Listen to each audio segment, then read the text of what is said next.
என்ன பார்க்கிறோம்? ஐயோ, நம்ம பிரச்சனைகளை பார்த்து கொண்டிருக்கிறோம். சொல்லுங்க, பிரச்சனைகளை பார்ப்பதற்காக தெய்வம் அழைக்கிறார். சொல்லுங்க, பிரச்சனைகளை பார்ப்பதற்காக தெய்வம் அழைக்கிறார். சொல்லு, சோர்ந்து போகாத. சொல், சோர்ந்து போகாத. யோசிச்சு பாருங்க, நாளைக்கு அற்புதம் நடக்க போகுது. இன்னைக்கு நீ கிவ் அப் பண்ணிட்டீனா யார் அந்த அற்புதம் பெற்றுக்கொள்வா? Don't give up. Say don't give up. Say no giving up. சொல்லுங்க, no giving up.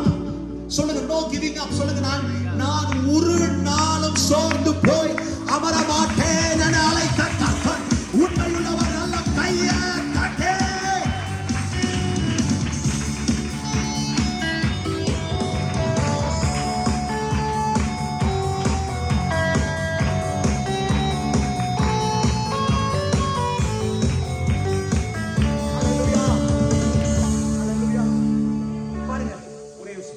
பாத்தீங்க, திருப்பூர்ல பாத்தீங்கன்னா சொல்லி ஜெபம் பண்ண விரும்புறேன்.